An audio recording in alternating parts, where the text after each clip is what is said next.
Hi everyone, मेरा नाम है ओपी सिंह। हम लोग कवर कर रहे हैं 8th क्लास एनसीईआरटी हिस्ट्री। आज हम लोग चैप्टर 9 इसका पढ़ेंगे।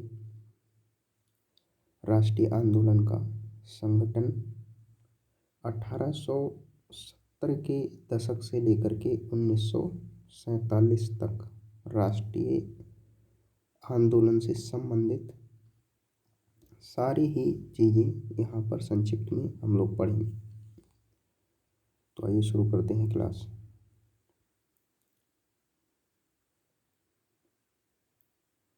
इस चित्र को आप देखें, ये भारत छोड़ो आंदोलन के दौरान प्रदर्शनकारियों पर आंसू गैस के गोले छोड़ती पुलिस।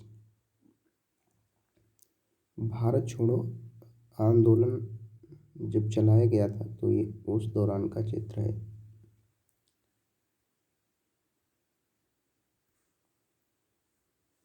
पिछले अध्यायों में हम निम्नलिखित का अध्ययन कर चुके हैं। हमने अब तक क्या क्या पढ़ा है।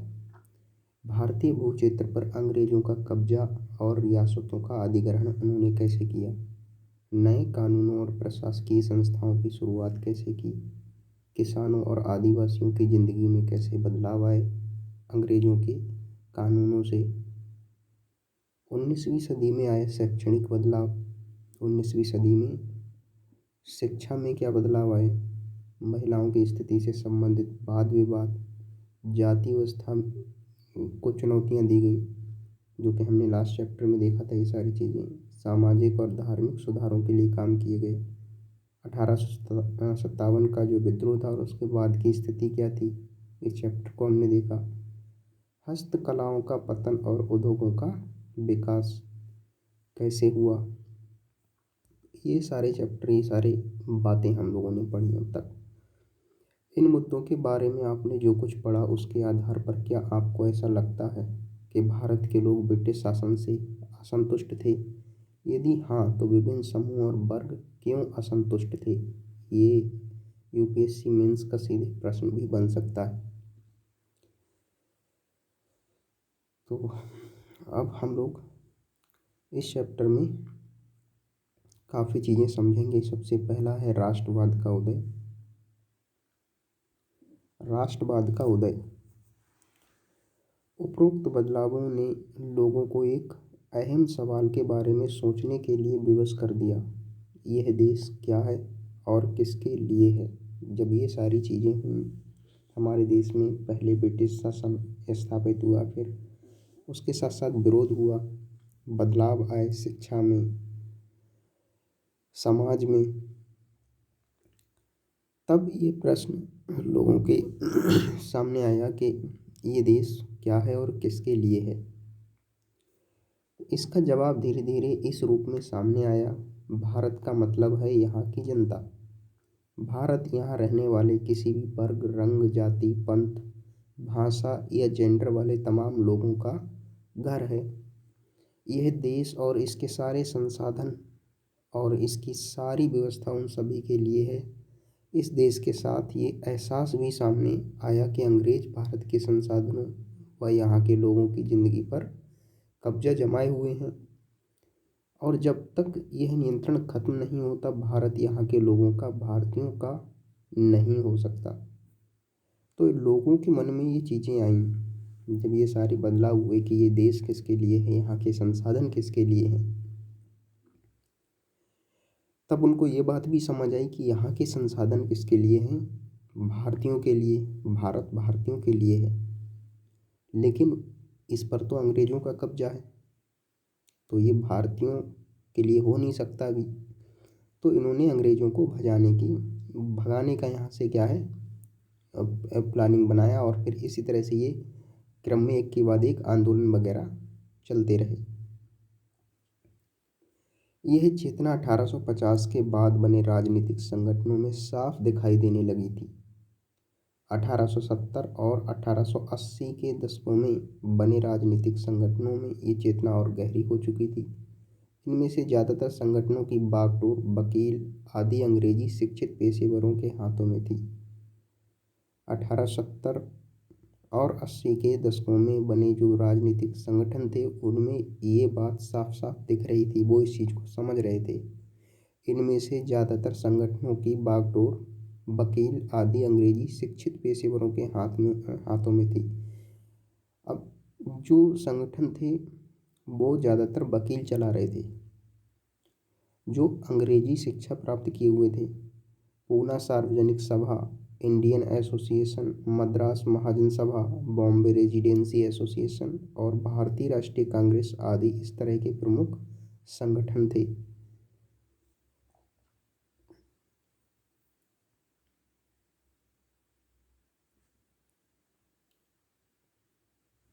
पूना सार्वजनिक सभा नाम को गौर से देखिए। सार्वजनिक का मतलब होता है सब लोगों का या सबके लिए। सर्व मतलब सभी, जनिक मतलब लोगों का, सभी लोगों का। हालांकि इनमें से बहुत सारे संगठन देश के खास हिस्सों में काम कर रहे थे, लेकिन वे अपने लक्ष्य को भारत के सभी लोगों का लक्ष्य बताते थे।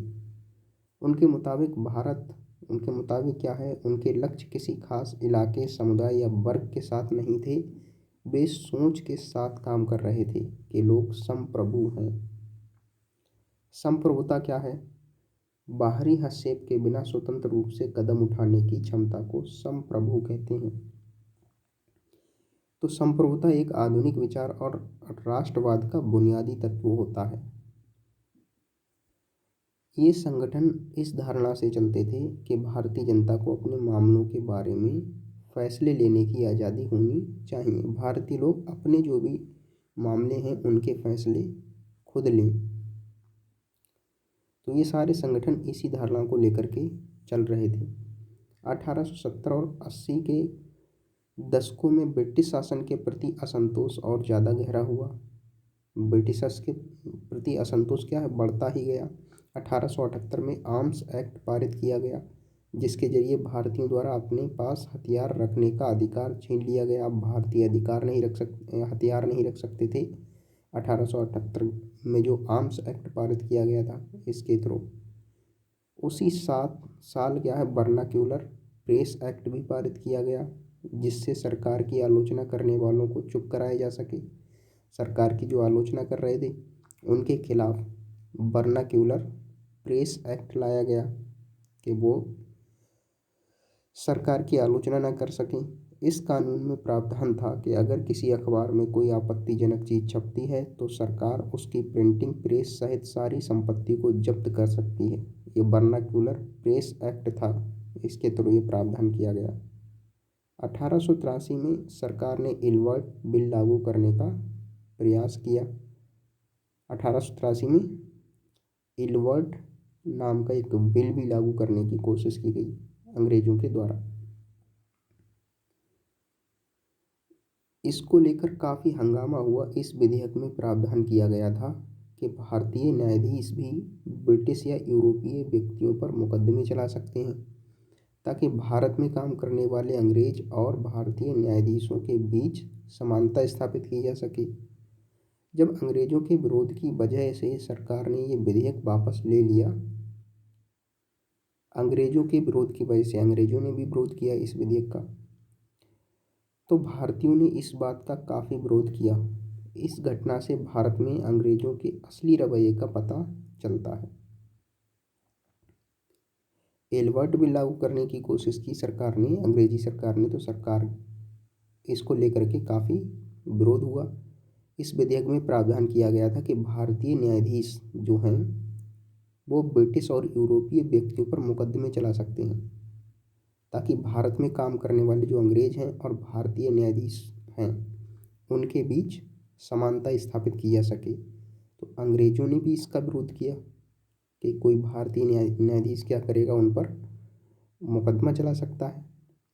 तो अंग्रेजों ने इसका विरोध किया और इस विधेयक को सरकार ने फिर वापस लिया। तो भारतीयों ने इस बात का भी काफ़ी विरोध किया। इस घटना से भारत में अंग्रेजों का वास्तविक जो रवैया था, वास्तविक व्यवहार, उनका उद्देश्य पता चलता है। पढ़े लिखे भारतीयों के एक अखिल भारतीय संगठन की जरूरत 1880 से महसूस की जा रही थी। अब ये जो यहाँ से पढ़े लिखे जो लोग हैं, भारतीय लोग, उनका एक अखिल भारतीय संगठन होना चाहिए। 1880 से ये बातें महसूस की जाने लगी, परंतु एल्बर्ट विधेयक ने इस चाह को और गहरा कर दिया था। 1885 में देश भर के 72 प्रतिनिधियों ने बम्बई में सभा करके भारतीय राष्ट्रीय कांग्रेस की स्थापना का फैसला लिया। संगठन के प्रारंभिक नेता थे दादा भाई नौरोजी, फिरोज शाह मेहता, बदरुद्दीन तैयब जी, WC बनर्जी, सुरेंद्र नाथ बनर्जी, रोमेश चंद्र दत्त, S सुब्रमण्यम अय्यर एवं अन्य। तो ये सारे शुरुआती नेता थे भारतीय राष्ट्रीय कांग्रेस की स्थापना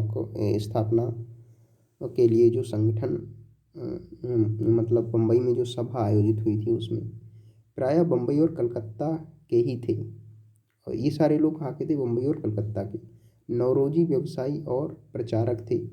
नौरोजी कौन थे? व्यवसायी भी थे और एक प्रचारक भी थे। प्रचारक ऐसा व्यक्ति जो सूचनाओं के प्रसार, रिपोर्टर्स, बैठकों में भाषण आदि के जरिए किसी खास विचार का प्रचार प्रसार करता है, उसको प्रचारक बोलते हैं। और ये नौरोजी व्यवसायी थे और प्रचारक थे। वे लंदन में रहते थे और कुछ समय के लिए ब्रिटिश संसद के सदस्य भी रहे थे। उन्होंने युवा राष्ट्रवादियों का मार्गदर्शन किया। सेवानिवृत्त ब्रिटिश अफसर A.O. ह्यूम ने भी विभिन्न क्षेत्रों के भारतीयों को निकट लाने के अहम भूमिका अदा की। तो इसमें सेवानिवृत्त एक ब्रिटिश अफसर था A.O. ह्यूम। इसने भी जो अलग अलग क्षेत्रों के भारतीय थे उनको निकट लाने में अहम भूमिका अदा की। तो इसने भी थोड़ा यहाँ पर ठीक काम किया। ये है दादा भाई नौरोजी। नौरोजी की पुस्तक poverty and un British rule in India में ब्रिटिश शासन के आर्थिक परिणामों की बहुत तीखी आलोचना की गई थी दादा भाई नौरोजी ने। इनके जो यहाँ से लगातार शोषण हो रहा था, यहाँ से धन कहाँ जा रहा था? ब्रिटेन भेजा जा रहा था। तो उसके विरोध में इन्होंने चीज़ें बताई कि किस तरह का इसका नेगेटिव इम्पैक्ट भारत पर पड़ रहा है। कांग्रेस किसके पक्ष में बोलने का प्रयास कर रही थी?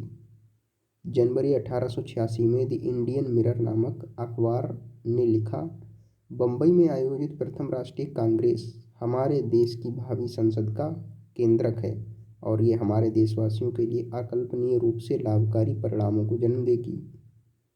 बदरुद्दीन तैयब जी ने 1887 में अध्यक्ष की हैसियत से कांग्रेस को संबोधित करते हुए कहा था कि ये कांग्रेस भारत के किसी एक वर्ग या समुदाय के प्रतिनिधियों से मिलकर नहीं बनी है, बल्कि ये भारत के सभी समुदायों की संस्था है।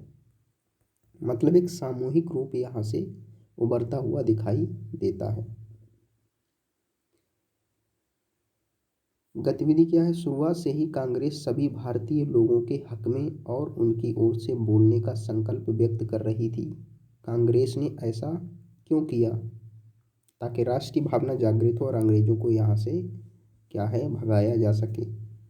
उभरता हुआ राष्ट्र।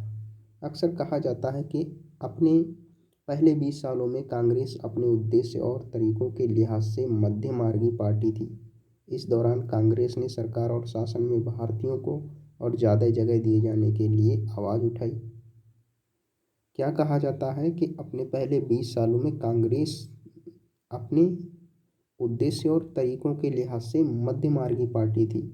इस दौरान कांग्रेस ने सरकार और शासन में भारतीयों को और ज़्यादा जगह दिए जाने के लिए आवाज़ उठाई थी। कांग्रेस का आग्रह था कि विधान परिषदों में भारतीयों को ज़्यादा जगह दी जाए, परिषदों को ज़्यादा अधिकार दिए जाएं और जिन प्रांतों में परिषदें नहीं हैं वहाँ उनका गठन किया जाए। कांग्रेस चाहती थी कि सरकार में भारतीयों को भी ऊंचे पद दिए जाएं। इस काम के लिए उसने मांग की कि सिविल सेवा के लिए लंदन के साथ साथ भारत में भी परीक्षा आयोजित की जाए। तो सिविल सेवा परीक्षा की भी मांग की गई थी कांग्रेस के द्वारा। निरस्त करने का मतलब है किसी कानून को समाप्त करना, किसी कानून की वैधता अधिकृत रूप से समाप्त करना। शासन व्यवस्था के भारतीयकरण की मांग नस्लवाद के खिलाफ चल रहे आंदोलन का एक हिस्सा थी, क्योंकि तब तक ज़्यादातर महत्वपूर्ण नौकरियों पर गोरे अफसरों का ही कब्जा था।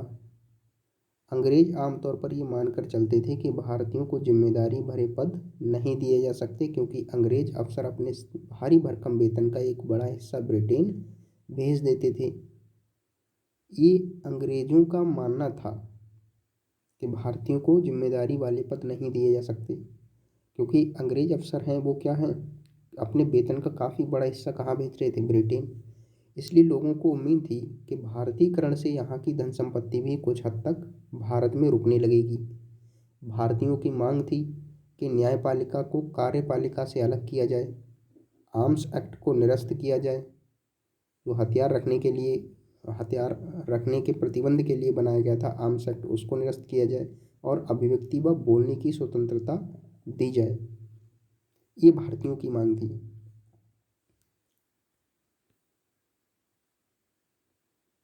शुरुआती सालों में कांग्रेस ने कई आर्थिक मुद्दे भी उठाए। उसका कहना था कि भारत में ब्रिटिश शासन की वजह से ही गरीबी और अकाल पड़ रहे हैं, क्योंकि धन कहाँ जा रहा था, तेजी से ब्रिटेन। बढ़ते लगान के कारण काश्तकार और जमींदार विपन्न हो गए थे और अनाजों के भारी निर्यात की वजह से खाद्य पदार्थों का अभाव पैदा हो गया।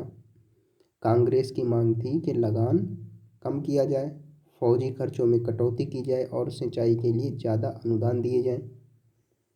उसने नमक कर, विदेशों में भारतीय मजदूरों के साथ होने वाले बर्ताव तथा भारतीयों के कामों में दखलंदाजी करने वाले वन प्रशासन की वजह से वनवासियों की बढ़ती मुसीबतों के बारे में बहुत सारे प्रस्ताव पारित किए। ये कांग्रेस सारे कार्य कर रही थी। इससे पता चलता है कि पढ़े लिखे संपन्न वर्ग की संस्था होते हुए भी कांग्रेस केवल पेशेवर समूह, जमींदारों और उद्योगपतियों के हक में ही नहीं बोल रही थी, मतलब ये सामूहिक रूप से भारतीयों के लिए बोल रही थी, भारतीयों के लिए काम कर रही थी। मध्यमार्गी नेता जनता को ब्रिटिश शासन के अन्यायपूर्ण चरित्र से अवगत कराना चाहते थे। जो मध्यमार्गी नेता थे वो क्या चाहते थे, ब्रिटिश शासन का जो अन्यायपूर्ण चरित्र था उससे भारतीयों को अवगत कराना चाहते थे। उन्होंने अखबार निकाले, लेख लिखे और ये साबित करने का प्रयास किया कि ब्रिटिश शासन देश को आर्थिक तबाही की ओर ले जा रहा है। उन्होंने अपने भाषणों में ब्रिटिश शासन की निंदा की और जनमत निर्माण के लिए देश के विभिन्न भागों में अपने प्रतिनिधि भेजे। इन्होंने इस बात के प्रति जागरूक किया लोगों के लिए कि देश का आर्थिक शोषण हो रहा है।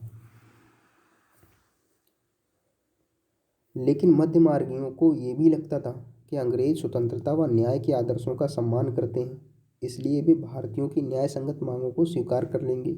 लिहाजा कांग्रेस का मानना था कि सरकार को भारतीयों की भावना से अवगत कराया जाना चाहिए। ऐसा भी मानते थे लोग। तो कांग्रेस में मध्यमार्गी नेता थे, तो कांग्रेस ने भी यही किया कि इस सरकार को भारतीयों की जो ये भावना है न्याय संगत मांगों की, वो क्या है, सरकार को इससे अवगत कराया जाए। गतिविधि क्या है, उपरोक्त टिप्पणी के आधार पर शुरुआती कांग्रेस के बारे में कौन सी समस्याओं का पता चलता है। इस पर क्या है, आप सोच सकते हैं, इस पर विचार कर सकते हैं। नया डायमेंशन है। स्वतंत्रता हमारा जन्मसिद्ध अधिकार है।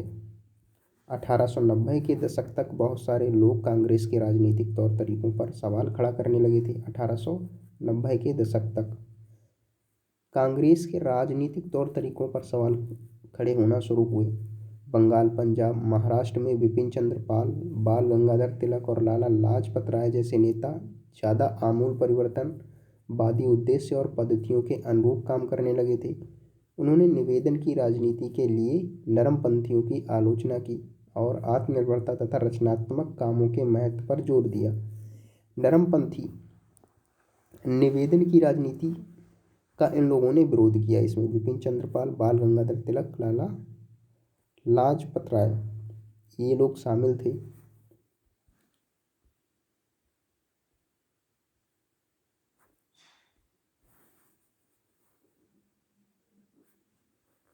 उनका कहना था कि लोगों को सरकार के नेक इरादों पर नहीं बल्कि अपनी ताकत पर भरोसा करना चाहिए, लोगों को स्वराज के लिए लड़ना चाहिए।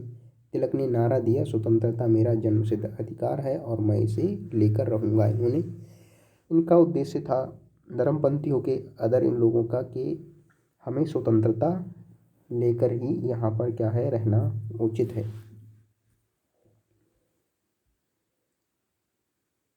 ये हैं बाल गंगाधर तिलक। मेज पर रखे अखबार का नाम देखिए, केसरी के नाम से है, आप देख सकते हैं इसके लिए केसरी भूमि के नाम से है ये अखबार कुछ।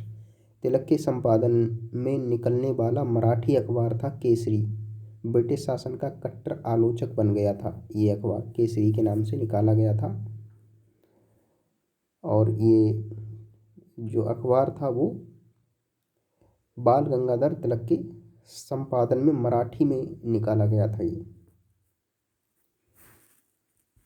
1905 में वायसराय कर्जन ने बंगाल का विभाजन कर दिया। 1905 में इसने बंगाल विभाजन किया। लॉर्ड कर्जन ने, जो भारत का वायसराय था, उस वक्त बंगाल ब्रिटिश भारत का सबसे बड़ा प्रांत था। बिहार और उड़ीसा के कुछ भाग भी उस समय बंगाल का हिस्सा थे। अंग्रेजों का कहना था कि प्रशासकीय सुविधा को ध्यान में रखते हुए बंगाल का बंटवारा करना जरूरी था, परंतु इस प्रशासकीय सुविधा का मतलब क्या था, इससे किसको सुविधा मिलने वाली थी? जाहिर है इसका ताल्लुक अंग्रेज अफसरों और व्यापारियों के फायदे से था। लेकिन सरकार ने गैर बंगाली इलाकों को अलग करने की बजाय उसके पूर्वी भागों को अलग करके असम में मिला दिया। पूर्वी बंगाल को अलग करने के पीछे अंग्रेजों का मुख्य उद्देश्य ये रहा होगा कि बंगाली राजनेताओं के प्रभाव पर अंकुश लगाया जाए और बंगाली जनता को बांट दिया जाए। तो अंग्रेजों ने क्या किया, बंगाल विभाजन भी किया ताकि जो वहाँ के बंगाली राजनेता हैं उनको क्या है, उन पर अंकुश लगाया जा सके।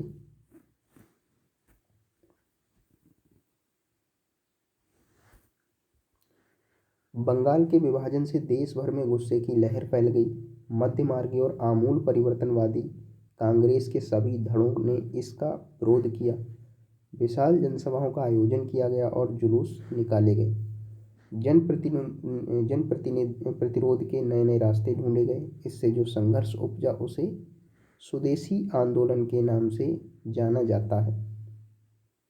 यह आंदोलन बंगाल में सबसे ताकतवर था, परंतु अन्य इलाकों में भी इसकी भारी अनुगूंज सुनाई दी। तो अब यहाँ से जो बंगाल विभाजन के खिलाफ जो भी आंदोलन किया गया उसको किस नाम से जाना गया, स्वदेशी आंदोलन। ये स्वदेशी आंदोलन के दौरान हजारों लोग जुलूसों में शामिल होने लगे थे। बंगाल विभाजन के खिलाफ ये लोग सारे थे।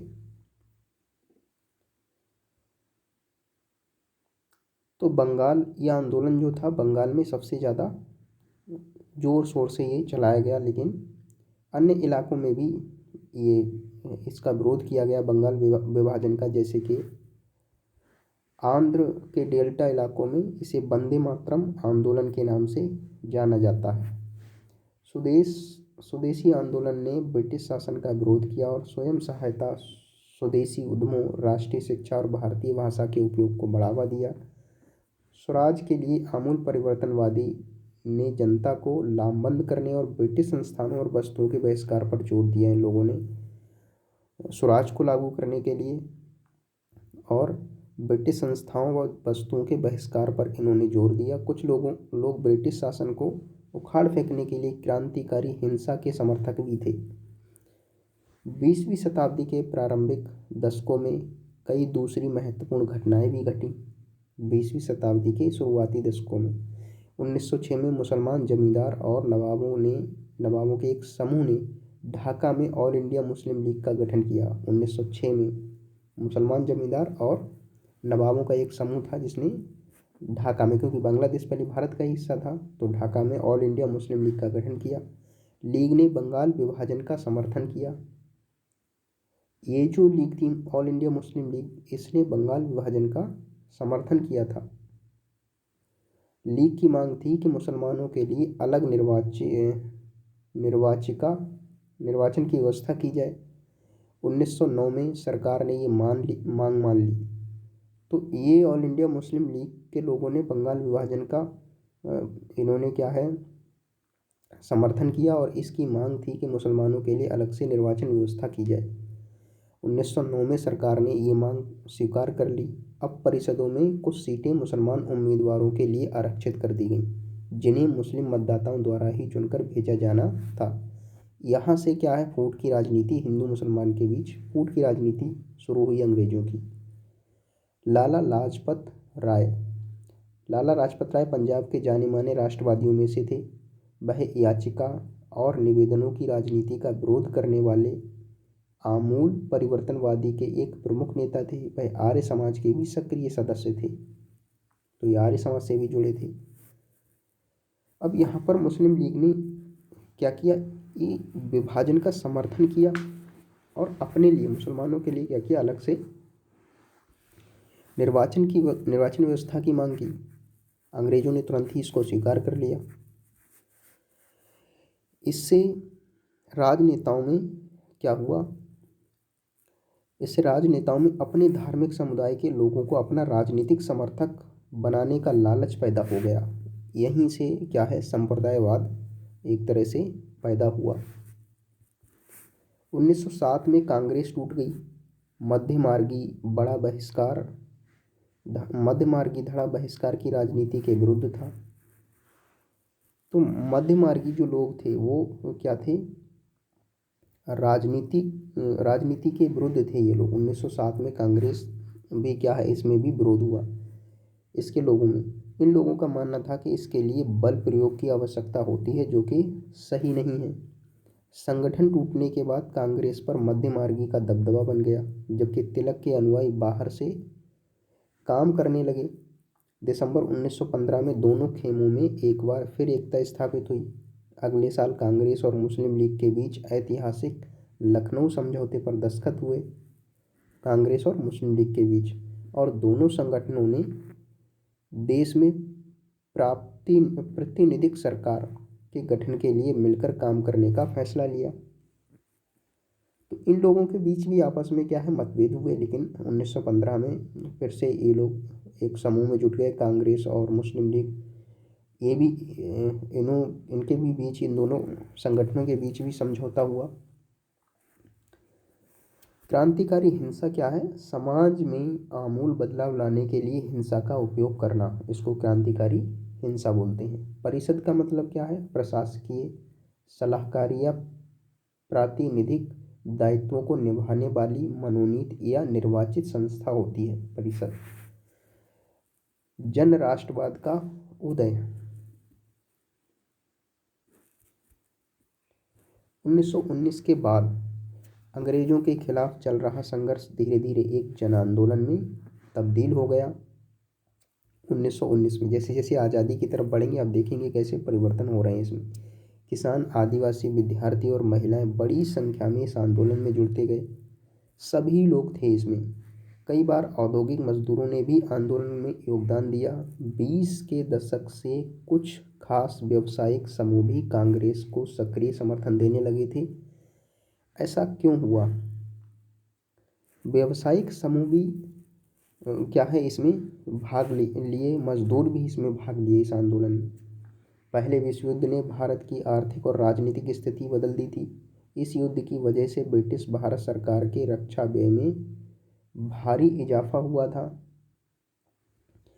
इस खर्चे को निकालने के लिए सरकार ने निजी आय और व्यावसायिक मुनाफे पर कर बढ़ा दिया था, इसलिए व्यावसायिक समूह भी इसमें शामिल हुए। सैनिक व्यय में इजाफे तथा युद्धक आपूर्ति की वजह से जरूरी कीमतों की चीज़ों में भारी उछाल आया और आम लोगों की ज़िंदगी मुश्किल होती गई। दूसरी ओर व्यावसायिक समूह युद्ध से बेहिसाब मुनाफा कमा रहे थे। जैसा कि चैप्टर 7 में हम लोगों ने पढ़ा भी था कि व्यावसायिक समूह था, उसको मुनाफा हो रहा था काफ़ी, क्योंकि यहाँ कई चीज़ों की मांग की गई। इस युद्ध में औद्योगिक वस्तुओं जैसे जूट के बोरे, कपड़े, पटरियाँ, इनकी मांग बढ़ा दी और अन्य देशों से भारत आने वाले आयात में कमी ला दी थी। इस तरह युद्ध के दौरान भारतीय उद्योगों का विस्तार हुआ और भारतीय व्यवसायिक समूह विकास के लिए और क्या है, अधिक अवसरों की मांग करने लगे। युद्ध ने अंग्रेजों को अपनी सेना बढ़ाने के लिए विवश किया। एक विदेशी युद्ध की खातिर गांवों में सिपाहियों की भर्ती के लिए दबाव डाला जाने लगा। बहुत सारे सिपाहियों को दूसरे देशों में युद्ध के मोर्चों पर भेज दिया गया। इनमें से बहुत सारे सिपाही युद्ध के बाद ये समझदारी लेकर लौटे कि साम्राज्यवादी शक्तियां एशिया और अफ्रीका के लोगों का किस तरह शोषण कर रही हैं। एशिया और अफ्रीका के लोगों का शोषण हो रहा था। जो साम्राज्यवादी शक्तियां थीं, ये जो युद्ध में गए और जो लौटे लोग, वो इस चीज़ को समझे। फलस्वरूप ये लोग भी भारत में औपनिवेशिक शासन का विरोध करने लग गए कि अंग्रेजों को भगाओ। इस गतिविधि में क्या है, पता लगाएं कि पहला विश्व युद्ध किन देशों ने लड़ा था। 1914 में शुरू हुआ था पहला विश्व युद्ध, लेकिन किन देशों ने लड़ा था, आप इसको गूगल कर सकते हैं, इसका पता लगा सकते हैं आप। इसके अलावा 1917 में रूस में क्रांति हुई। इस घटना के चलते किसानों और मजदूरों के संघर्षों का समाचार तथा समाजवादी विचार बड़े पैमाने पर फैलने लगे थे, जिससे भारतीय राष्ट्रवादियों को नई प्रेरणा मिलने लगी। 1917 में रूस की क्रांति से भी भारतीयों ने प्रेरणा ली। महात्मा गांधी का आगमन। इन्हीं हालात में महात्मा गांधी एक जननेता के रूप में सामने आए। गांधी जी 46 वर्ष की उम्र में 1915 में दक्षिण अफ्रीका से भारत लौटे थे। 46 वर्ष की उम्र थी इनकी जब ये 1915 में दक्षिण अफ्रीका से भारत आए। वे वहाँ पर नस्ल भेदी पाबंदियों के खिलाफ अहिंसक आंदोलन चला रहे थे। वहाँ पर नस्ल भेदभाव चल रहा था बहुत ज़्यादा, और अंतर्राष्ट्रीय स्तर पर उनकी अच्छी मान्यता भी थी और लोग उनका आदर करते थे। दक्षिण अफ्रीकी आंदोलनों की वजह से उन्हें हिंदू, मुसलमान, पारसी और ईसाई, गुजराती, तमिल और उत्तर भारतीय उच्च वर्गीय व्यापारी, वकील, मजदूर, सब तरह के भारतीयों से मिलने जुलने का मौका मिल चुका था। महात्मा गांधी ने पहले साल पूरे भारत का दौरा किया। इस दौरान वे यहाँ के लोगों, उनकी ज़रूरतों और हालात को समझने में लगे रहे। और पहले इन्होंने पूरे भारत का दौरा किया पहले साल, और देखा कि लोगों की ज़रूरतें क्या हैं, लोगों के हालात क्या हैं, इनको समझा। उनके शुरुआती प्रयास चंपारण, खेड़ा और अहमदाबाद के स्थानीय आंदोलनों के रूप में सामने आए। इन आंदोलनों के माध्यम से उनका राजेंद्र प्रसाद और वल्लभ भाई पटेल से परिचय हुआ। 1918 में अहमदाबाद में उन्होंने मिल मजदूरों की हड़ताल का सफलतापूर्वक नेतृत्व किया। आइए 1919 से 1922 के बीच के आंदोलनों को कुछ गहराई से समझें। अब यहाँ से जो 1919 से लेकर के 22 तक जो भी आंदोलन चलाए गए, उनके बारे में कुछ चीज़ें यहाँ पर इस चित्र को आप देखें तो इस चित्र में नटाल कांग्रेस के संस्थापक डरबन, दक्षिण अफ्रीका 1895 में अन्य भारतीयों के साथ महात्मा गांधी ने नस्ली भेदभाव का विरोध करने के लिए नटाल कांग्रेस का गठन किया था 1895 में अफ्रीका में। क्या आप चित्र में गांधी जी को पहचान सकते हैं? वह पिछली कतार के ठीक बीच में कोट और टाई पहने दिखाई दे रहे हैं। इस चित्र में आप गांधी जी को पहचान सकते हैं कि कौन से कहाँ पर हैं।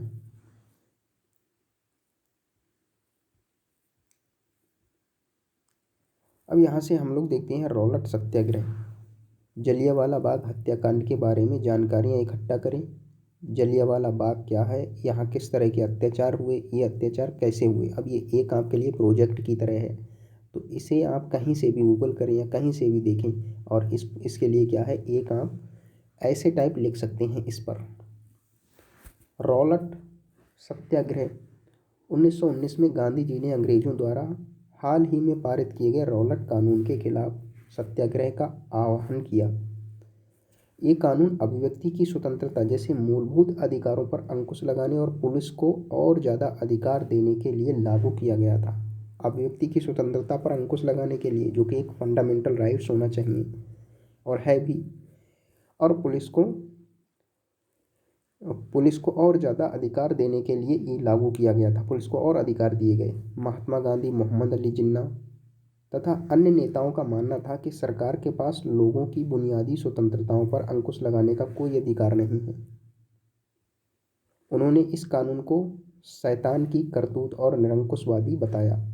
गांधी जी ने लोगों से आह्वान किया कि इस कानून का विरोध करने के लिए 6 अप्रैल 1919 को अहिंसक विरोध दिवस के रूप में, अपमान व याचना दिवस के रूप में मनाया जाए और हड़तालें की जाएं। 6 अप्रैल 1919 को अहिंसक दिवस के रूप में, अपमान व याचना दिवस के रूप में मनाया जाए और हड़तालें की जाएं। आंदोलन शुरू करने के लिए सत्याग्रह सभाओं का गठन किया गया। रॉलेट सत्याग्रह ब्रिटिश सरकार के खिलाफ पहला अखिल भारतीय संघर्ष था। रॉलेट सत्याग्रह जो था ये ब्रिटिश सरकार के खिलाफ ये पहला क्या था, अखिल भारतीय संघर्ष था। ये मोटे तौर पर शहरों तक ही सीमित था। अप्रैल 1919 में पूरे देश में जगह जगह जुलूस निकाले गए और हड़तालों का आयोजन किया गया। 1919 में अप्रैल में देश में जगह जगह क्या है, जुलूस निकाले गए और हड़तालों का आयोजन किया गया था। सरकार ने इन आंदोलनों को कुचलने के लिए दमनकारी रास्ता अपनाया। बैसाखी 13 अप्रैल का दिन था के दिन अमृतसर में जनरल डायर द्वारा जलियांवाला बाग में किया गया हत्याकांड इसी दमन का हिस्सा था। तो रॉलेट एक्ट के ही थ्रू जो आंदोलन शुरू किए गए थे, जगह जगह जुलूस निकाले गए थे, तो जलियांवाला बाग का जो 13 अप्रैल 1919 का जो बैसाखी के दिन का अमृतसर में जो हत्याकांड हुआ था, जनरल डायर ने गोली चलवा दी थी, तो वो इसी का हिस्सा था, इसी दमन का हिस्सा था, क्योंकि ये इन सबको आंदोलनकारियों को शांत कर रहे थे। इस दौरान जनसंहार पर रविंद्रनाथ टैगोर ने अपनी बड़ी पीड़ा और गुस्सा जताते हुए नाइटहुड की उपाधि वापस लौटा दी थी। अंग्रेजों ने इनके लिए नाइटहुड की उपाधि से सम्मानित किया था रविंद्रनाथ टैगोर के लिए, तो वो इन्होंने इसके विरोध में, इस हत्याकांड के विरोध में इसको वापस कर दिया था। नाइटहुड क्या होता है, ब्रिटिश राजा या रानी की तरफ से किसी व्यक्ति की अप्रतिम व्यक्तिगत सफलताओं या जनसेवा के लिए दी जाने वाली उपाधि थी नाइटहुड। इसको देखिए आप इस चित्र के लिए,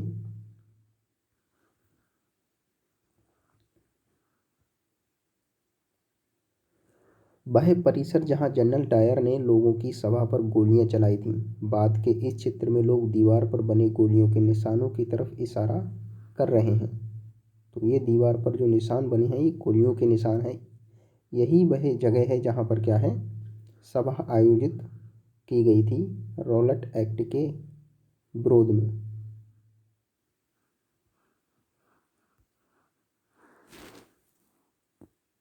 रॉलेट सत्याग्रह के दौरान लोगों ने ब्रिटिश शासन के खिलाफ हिंदुओं और मुसलमानों के बीच गहरी एकता बनाए रखने के प्रयास किए।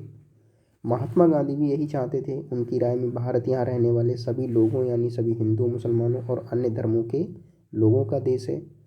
उनकी गहरी आकांक्षा थी कि हिंदू और मुसलमान किसी भी न्यायपूर्ण उद्देश्य के लिए एक दूसरे का समर्थन करें। ये गांधी जी का मानना था। खिलाफत आंदोलन और असहयोग आंदोलन भी चलाए गए। खिलाफत का मुद्दा इसी तरह का एक ज्वलंत मुद्दा था। 1920 में अंग्रेजों ने तुर्की के सुल्तान खलीफा पर बहुत सख्त संधि थोप दी थी।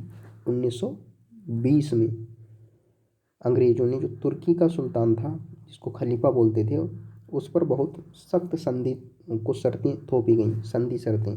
जलियांवाला बाग हत्याकांड की तरह इस घटना पर भी भारत के लोगों में भारी गुस्सा था। भारतीय मुसलमान ये भी चाहते थे कि पुराने ऑटोमन साम्राज्य में स्थित पवित्र मुस्लिम स्थानों पर खलीफा का नियंत्रण बना रहना चाहिए। खिलाफत आंदोलन के नेता मोहम्मद अली और शौकत अली अब एक सर्वव्यापी असहयोग आंदोलन शुरू करना चाहते थे। गांधी जी ने उनके आह्वान का समर्थन किया और कांग्रेस से आग्रह किया कि वह पंजाब में हुए अत्याचारों, जलियांवाला हत्याकांड और खिलाफत के मामले में हुए अत्याचार के विरुद्ध मिलकर अभियान चलाएं और स्वराज की मांग करें। यहाँ से स्वराज की मांग क्या है, शुरू हो गई खिलाफत आंदोलन से। 1921-22 के दौरान असहयोग आंदोलन को और गति मिली। हजारों विद्यार्थियों ने सरकारी स्कूल कॉलेज छोड़ दिए। मोतीलाल नेहरू, सी.आर. दास, सी राजगोपालाचारी और आसफ अली जैसे बहुत सारे वकीलों ने वकालत छोड़ दी।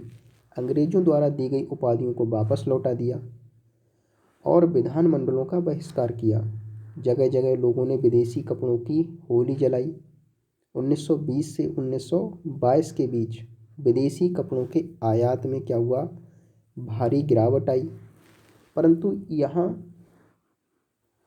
यह तो आने वाले तूफान की सिर्फ एक झलक थी। देश के ज़्यादातर हिस्से एक भारी विद्रोह के मुहाने पर खड़े थे। पूरी तरह से अब क्या चीज़ें बदलने लगीं कि अंग्रेज़ों को किसी भी तरह से भगाया जाए। यहाँ से आगे बढ़ने से पहले इस स्रोत को हम लोग पढ़ते हैं। पीड़ा का चिरंतन सिद्धांत। अहिंसा से गांधी जी का क्या आशय था? अहिंसा किसी संघर्ष का आधार कैसे बन सकती थी? इस बारे में गांधी जी का ये कहना था। गांधी जी अहिंसक विरोध प्रदर्शन करते थे और इसी के समर्थक थे। तो अहिंसा अगर कोई संघर्ष है तो उसका आधार कैसे बन सकती है, तो इस बारे में गांधी जी क्या बोलते हैं। प्रतिफल की मामूली सी भी इच्छा किए बिना लगातार अच्छे काम करते जाने से अहिंसा का जन्म होता है।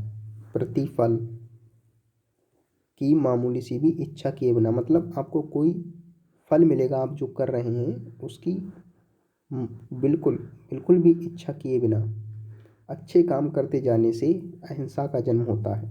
यही अहिंसा का सबसे अमूल्य सबक है। दक्षिण अफ्रीका में मैंने अन्याय और अत्याचार को रोकने के उद्देश्य से पीड़ा के अनंत सिद्धांत को सीख लिया है।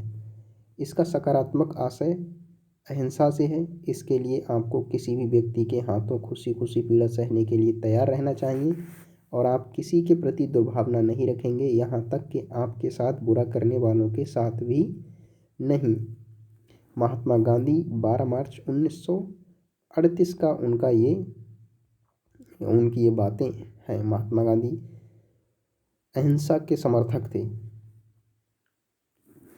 अब यहाँ से देखिए आप लोगों की पहलकदमी।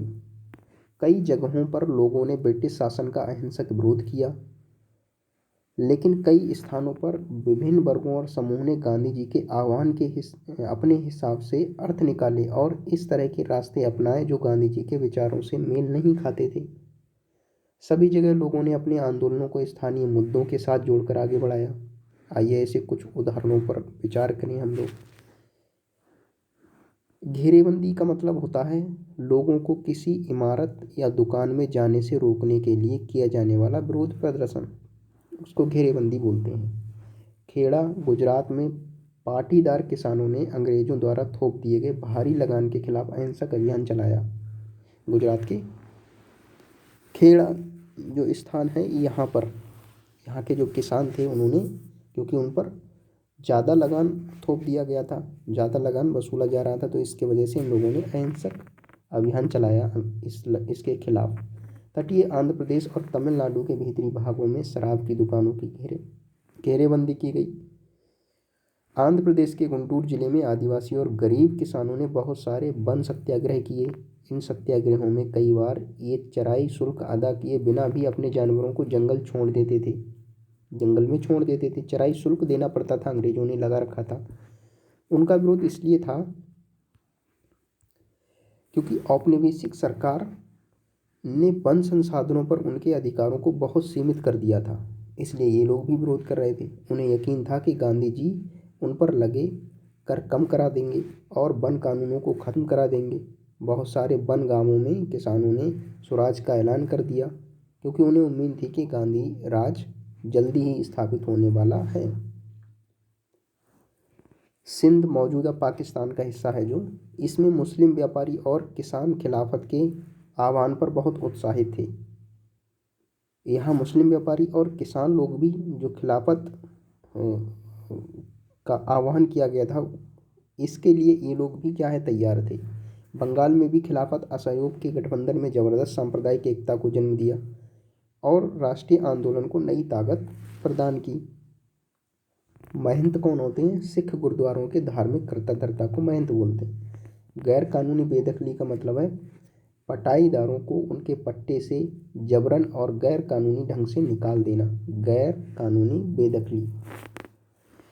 पंजाब में सिखों के अकाली आंदोलन ने अंग्रेजों की सहायता से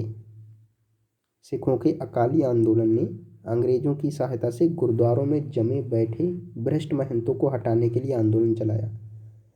ये पंजाब में देखिए क्या हो रहा है। पंजाब में सिखों के अकाली आंदोलन ने अंग्रेजों की सहायता से गुरुद्वारे में जमे बैठे भ्रष्ट महंतों को हटाने के लिए आंदोलन चलाया। इन लोगों ने गुरुद्वारों से महंतों को हटाने के लिए आंदोलन चलाया, जो क्या है, सिख गुरुद्वारों के धार्मिक कर्ता धर्ता होते हैं। ये आंदोलन असहयोग आंदोलन से काफ़ी घनिष्ठ रूप से जुड़ा हुआ दिखाई देता था। असम में गांधी महाराज की जय के नारे लगाते हुए चाय बागान मजदूरों ने अपनी तनख्वाह में इजाफे की मांग शुरू कर दी। असम से भी आंदोलन हुआ। उन्होंने अंग्रेजी स्वामित्व वाले बागानों की नौकरी छोड़ दी।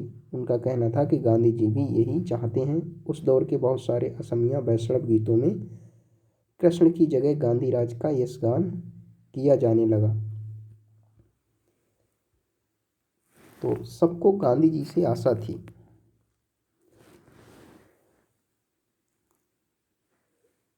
जनता के महात्मा, सबसे पहले आप इस चित्र को देखिए। ये चित्र, इस तरह के चित्र सामने आए। स्वराज मंदिर, इसमें देखिए आप, गांधी जी क्या है, रथ को आगे बढ़ा रहे हैं।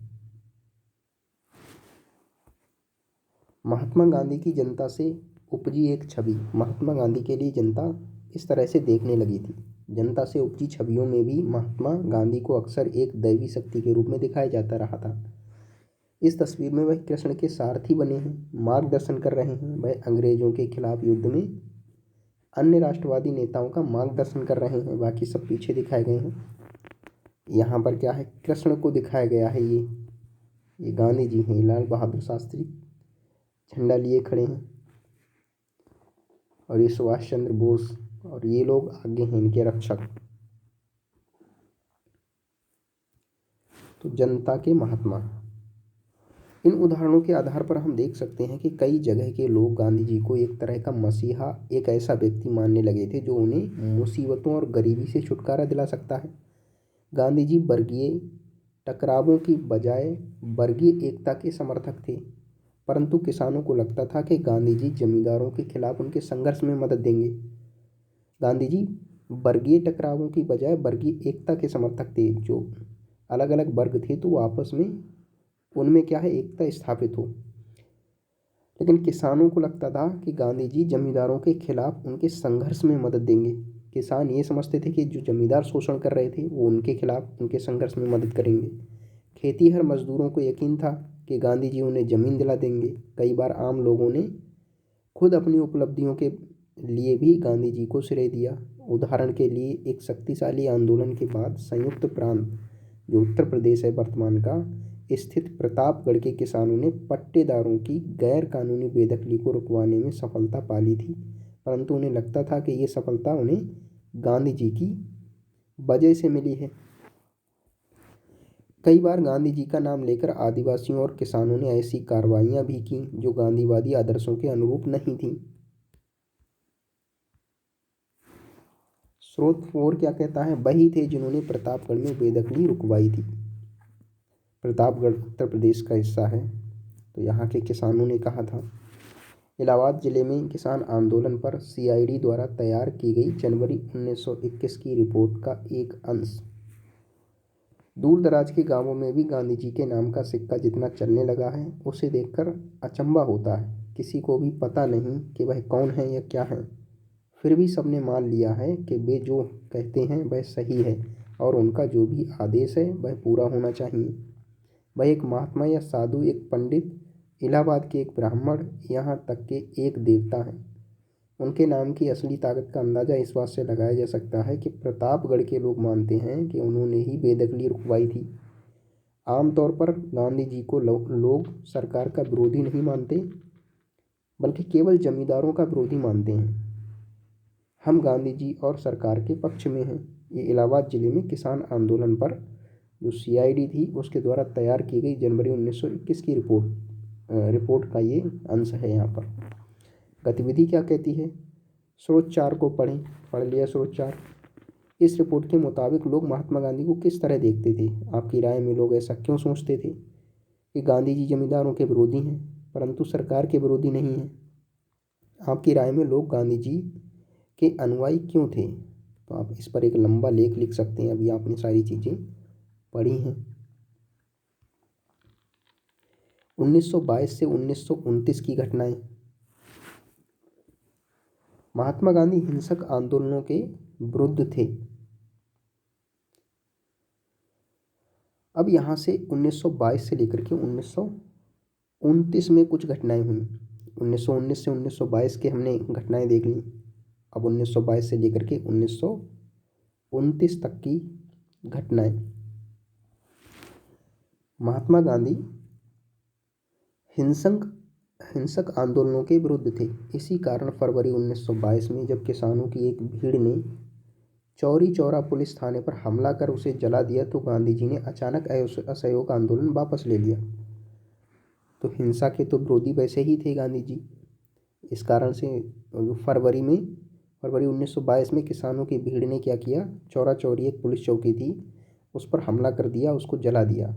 गांधी जी ने तुरंत ही क्या किया, असहयोग आंदोलन जो था उसको वापस ले लिया। उस दिन 22 पुलिस वाले मारे गए। उस दिन 22 पुलिस वालों को इन्होंने सुहा कर दिया किसानों ने। किसान इसलिए बेकाबू हो गए थे क्योंकि पुलिस ने उनके शांतिपूर्ण जुलूस पर गोली चला दी थी। ये लोग शांतिपूर्ण जुलूस निकाल रहे थे, उस पर पुलिस ने क्या किया, गोली चला दी। इस वजह से पुलिस वालों ने चौकी फूंक दी और 22 पुलिस वालों को मार दिया। असहयोग आंदोलन खत्म होने के बाद गांधी जी के अनुयायी ग्रामीण इलाकों में रचनात्मक कार्य शुरू करने पर जोर देने लगे। चितरंजन दास और मोतीलाल नेहरू जैसे अन्य नेताओं की दलील थी कि पार्टी को परिषद चुनावों में हिस्सा लेना चाहिए और परिषदों के माध्यम से सरकारी नीतियों को प्रभावित करना चाहिए। ये मोतीलाल नेहरू का विचार था, जो पंडित नेहरू के पिताजी थे। 20 के दशक के मध्य में गांवों में किए गए व्यापक सामाजिक कार्यों की बदौलत गांधीवादियों को अपना जनाधार फैलाने में काफ़ी मदद मिली। 20 के दशक के मध्य में गांवों में किए गए व्यापक सामाजिक कार्यों की बदौलत गांधीवादियों को अपना जनाधार फैलाने में काफ़ी मदद मिली। 1930 में शुरू किए गए सविनय अवज्ञा आंदोलन के लिए यह जनाधार काफ़ी उपयोगी साबित हुआ। 1930 में एक सविनय अवज्ञा आंदोलन भी शुरू किया गया था। एक के बाद एक आंदोलन होते रहे जब तक कि अंग्रेज यहाँ से चले नहीं गए। ये चितरंजन दास का यहाँ पर ये इमेज आप देख सकते हैं। इसमें क्या है, स्वतंत्रता आंदोलन में चितरंजन दास एक मुख्य नेता थे। वह पूर्वी बंगाल में वकील थे। असहयोग आंदोलन में वह काफ़ी सक्रिय रहे। ज़्यादातर जो इनके पीछे जो थे, वो इन पार्टियों के पीछे, संगठनों के पीछे वो क्या थे, वकील थे। और वकील का दिमाग कैसा होता है आप जानते ही हैं। भारतीय कम्युनिस्ट पार्टी और हिंदुओं के संगठन राष्ट्रीय स्वयंसेवक संघ RSS की स्थापना 20 के दशक के मध्य की दो महत्वपूर्ण घटनाएं थीं। तो भारतीय कम्युनिस्ट पार्टी और हिंदुओं का संगठन राष्ट्रीय स्वयंसेवक की जो स्थापना वो 20 के दशक में ही हुई थी।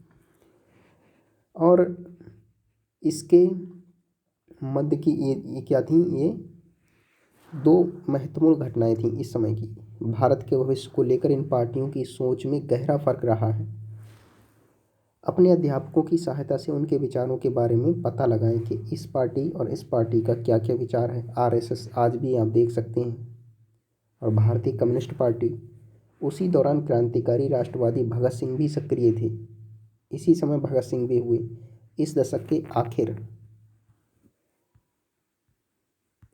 के आखिर में कांग्रेस ने पूर्ण स्वराज का प्रस्ताव पारित किया।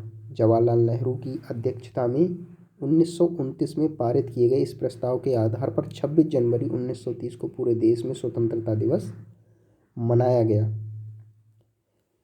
पूर्ण स्वराज का प्रस्ताव जवाहरलाल नेहरू की अध्यक्षता में 1929 में पारित किया गया था। तो इसी प्रस्ताव के आधार पर 26 जनवरी 1930 को क्या मनाया गया था, पूरे देश में स्वतंत्रता दिवस। इसीलिए 26 जनवरी को क्या है, जो हम लोग मनाते हैं ना स्वतंत्रता दिवस, 15 अगस्त को मनाया जाता है। और फिर गणतंत्र दिवस हम लोग कब मनाते हैं, 26 जनवरी को। अब यहाँ पर देखें और चीज़ें क्या हुई, इस चित्र को देखें आप।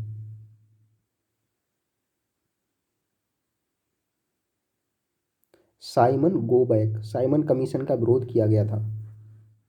तो ये उसका यहाँ पर चित्र है। साइमन कमीशन का विरोध करते आंदोलनकारी। 1927 में इंग्लैंड में बैठी ब्रिटिश सरकार ने लॉर्ड साइमन की अगुवाई में एक आयोग भारत भेजा। इस आयोग को भारत के राजनीतिक भविष्य का फैसला करना था। इस आयोग में कोई भारतीय प्रतिनिधि था ही नहीं, सारे अंग्रेज थे और ये भारत के राजनीतिक भविष्य का फैसला करने आए थे। इस फैसले की वजह से भारत में भारी असंतोष पैदा हुआ। सभी राजनीतिक संगठनों ने भी आयोग के बहिष्कार का फैसला लिया। जब कमीशन के सदस्य भारत पहुंचे तो प्रदर्शनों के साथ उनका स्वागत किया गया। यहाँ पर प्रदर्शन हो रहे थे, जबरदस्त उनका विरोध हो रहा था। प्रदर्शनकारियों का नारा था साइमन वापस जाओ। भगत सिंह। बहरे कानों को सुनाने के लिए धमाके की जरूरत होती है, इंकलाब जिंदाबाद। ये कौन थे? भगत सिंह। भगत सिंह चंद्रशेखर आज़ाद, सुखदेव और उनके जैसे अन्य क्रांतिकारी राष्ट्रवादी औपनिवेशिक शासन तथा अमीर शोषक वर्गों से लड़ने के लिए मजदूरों और किसानों की क्रांति चाहते थे।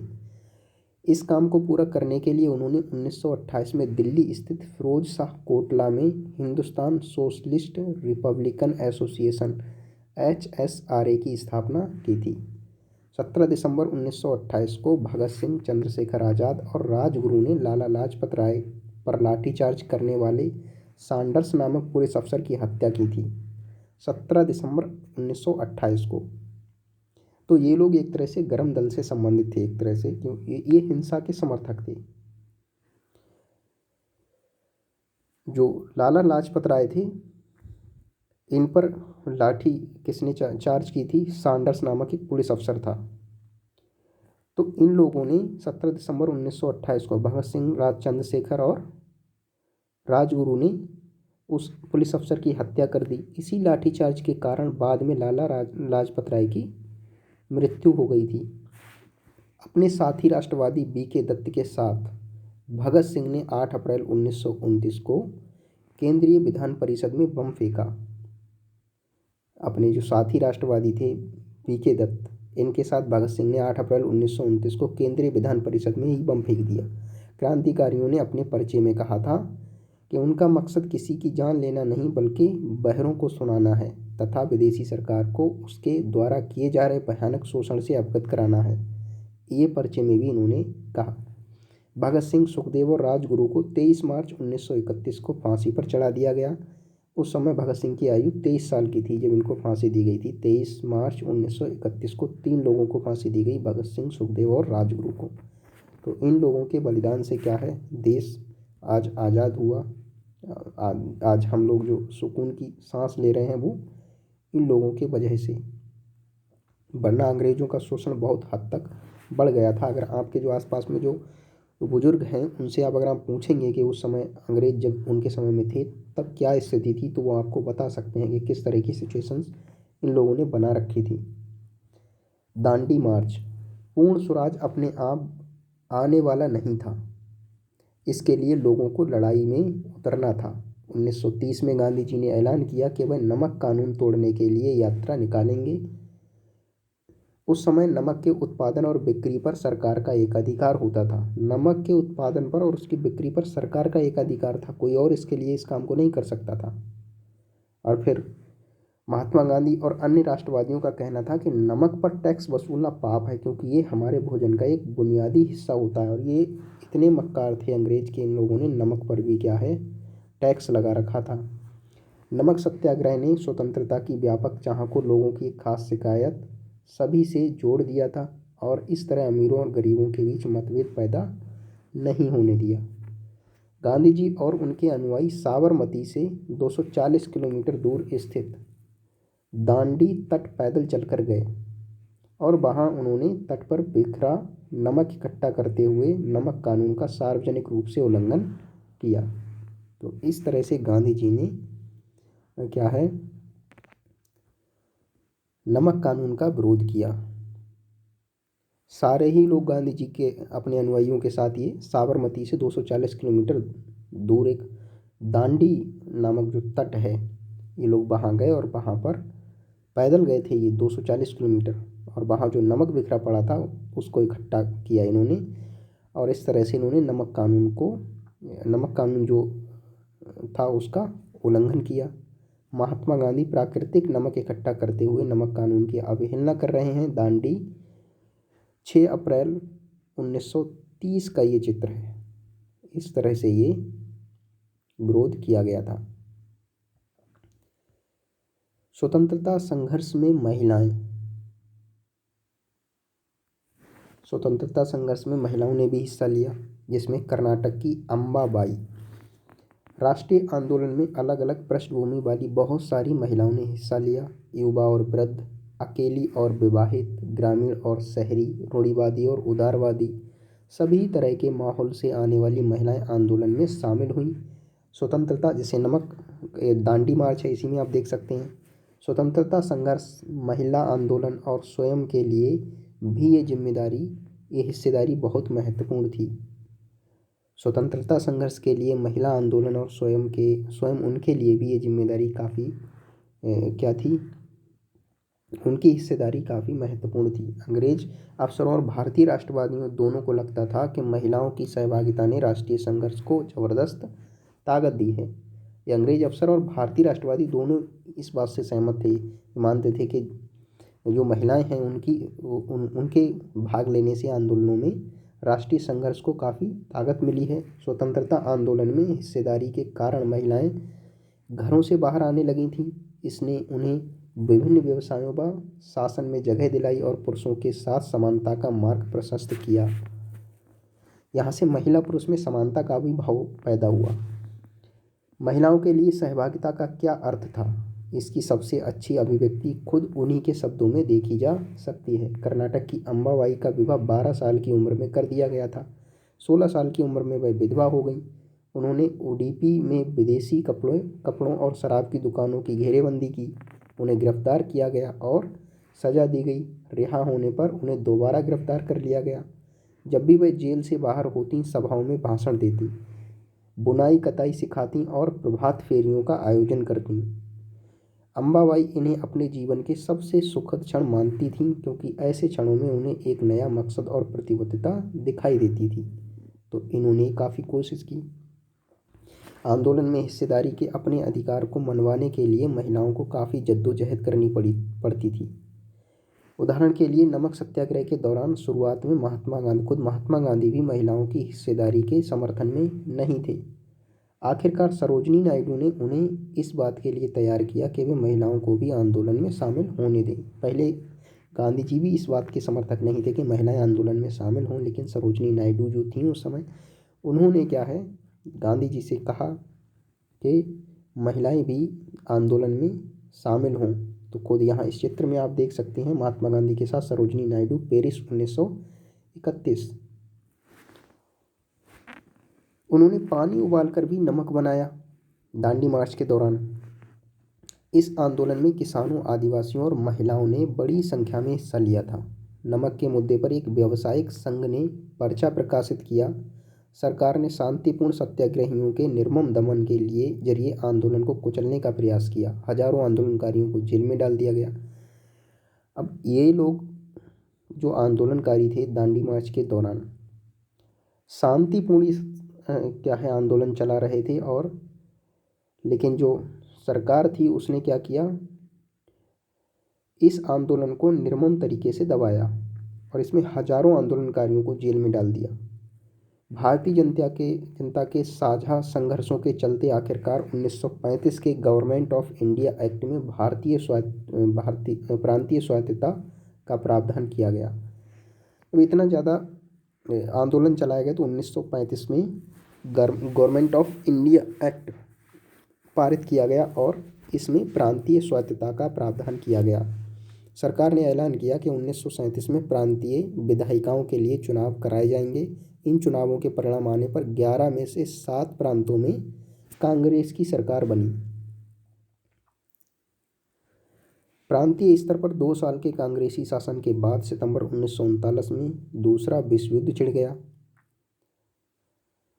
अब क्या हुआ, प्रांतीय स्तर पर 2 साल के कांग्रेसी शासन के बाद 11 सीटों में, अब देखिए प्रांतीय स्तर पर 11 सीटें थी, तो उनमें से 7 में क्या है, 7 प्रांतों में कांग्रेस की ही सरकार बनी, 11 प्रांतों में से।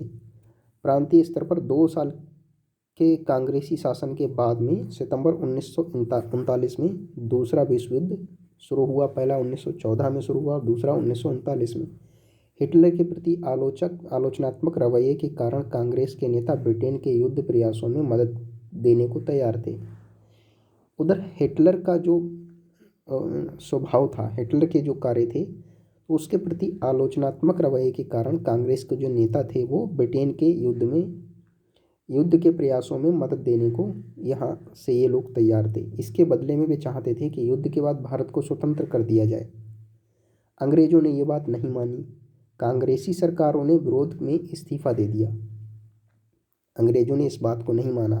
इन्होंने कहा कि हम आपके 1939 में जो युद्ध चल रहा है, शुरू हुआ है द्वितीय विश्व युद्ध, हम इसमें मदद करेंगे आपकी, लेकिन इसके बदले हमें भारत है उसको स्वतंत्र कर दिया जाए। तो अंग्रेजों ने इस बात को नहीं माना। फिर कांग्रेसी सरकारें जो थी, इन्होंने विरोध में क्या किया, इस्तीफा दे दिया। अभी 11 में से 7 प्रांतों में सरकार कांग्रेस की बनी थी। तो महात्मा गांधी के साथ सरोजिनी नायडू पेरिस 1931। 1920 के दशक की शुरुआत से ही राष्ट्रीय आंदोलन में सक्रिय सरोजिनी नायडू दांडी यात्रा के मुख्य नेताओं में से एक थी। भारतीय राष्ट्रीय कांग्रेस के अध्यक्ष पद पर पहुंचने वाली वह पहली महिला थी। तो भारतीय राष्ट्रीय कांग्रेस जो आज आप देख रहे हैं, इसकी प्रथम महिला अध्यक्ष कौन थी, सरोजिनी नायडू, जो 1925 में इसकी अध्यक्ष बनी।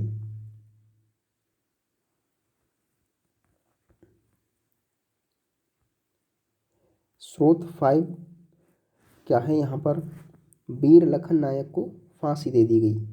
30 के दशक में नवरंगपुर कांग्रेस उड़ीसा के अध्यक्ष बाजी मोहम्मद लिखते हैं, 25 अगस्त 1942 को 19 लोग नवरंगपुर स्थित पपरंदी में हुई पुलिस फायरिंग में मौके पर ही मारे गए थे। 19 लोग। बहुत सारे लोग बाद में घावों के कारण मर गए। 300 से ज़्यादा घायल हुए। 1000 से ज़्यादा को कोरापुट जिले की जेल में डाल दिया गया। कई को गोली मार दी गई या फांसी पर लटका दिया गया। वीर लखन नायक अंग्रेजों की अवहेलना करने वाले एक विख्यात जनजातीय नेता थे। इनको फांसी पर लटका दिया गया था। बाजी हमें बताते हैं कि लखन नायक अपनी फांसी के बारे में चिंतित नहीं थे। बाजी मोहम्मद क्या कहते हैं कि लखन नायक अपनी फांसी के बारे में चिंतित नहीं थे, बल्कि उन्हें केवल इस बात का दुख था कि वे स्वतंत्रता का प्रभात नहीं देख पाएंगे।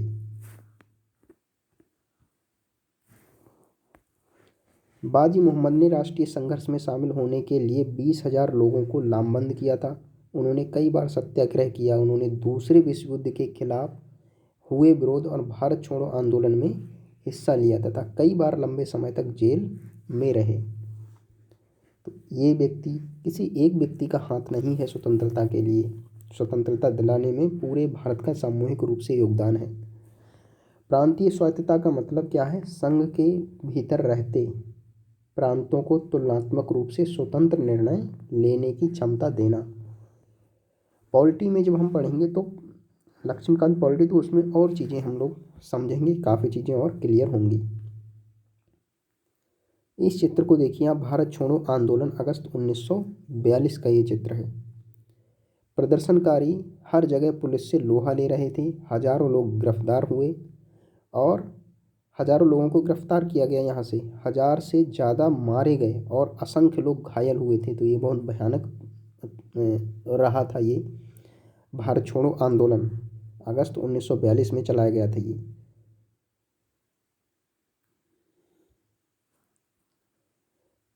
भारत छोड़ो और उसके बाद क्या हुआ चीज़ें। महात्मा गांधी ने दूसरे विश्व युद्ध के बाद अंग्रेजों के खिलाफ आंदोलन का एक नया चरण शुरू किया। उन्होंने अंग्रेजों को चेतावनी दी कि वे फौरन भारत छोड़ दें। गांधी जी ने भारतीय जनता से आह्वान किया कि वे करो या मरो के सिद्धांत पर चलते हुए अंग्रेजों के विरुद्ध अहिंसक ढंग से संघर्ष करें। गांधी जी भी अब परेशान हो गए, तो गांधी जी ने अंग्रेजों को क्या चेतावनी दी कि फौरन ही जो अंग्रेज हैं वो क्या है, भारत को छोड़ दें। गांधी जी ने कहा भारतीय जनता से कि करो या मरो के सिद्धांत पर आप क्या है, चलते हुए अंग्रेजों के विरुद्ध अहिंसक ढंग से संघर्ष करें, मतलब अहिंसक रहें, लेकिन चाहे आप जीवित रहो या ना रहो, लेकिन आंदोलन बंद मत करो। गांधी जी और अन्य नेताओं को फौरन जेल में डाल दिया गया। इसके बावजूद ये आंदोलन फैलता गया। किसान और युवा इस आंदोलन में बड़ी संख्या में शामिल हुए। विद्यार्थी अपनी पढ़ाई लिखाई छोड़कर आंदोलन में कूद पड़े। देश भर में संचार तथा राजसत्ता के प्रतीकों पर हमले हुए। बहुत सारे इलाकों में लोगों ने अपनी सरकार का गठन कर लिया। सबसे पहले अंग्रेजों ने बर्बर दमन का रास्ता अपनाया। सबसे पहले अंग्रेजों ने क्या किया, इसको बर्बरता से दबाने की कोशिश की। 1943 के अंत तक 90,000 से ज़्यादा लोग गिरफ्तार कर लिए गए थे और लगभग 1,000 लोग पुलिस की गोली से मारे गए थे। बहुत सारे इलाकों में हवाई जहाज़ों से भी भीड़ पर गोलियां बरसाने के आदेश दिए गए, परंतु आखिरकार इस विद्रोह ने ब्रिटिश राज को घुटने टेकने के लिए मजबूर कर दिया।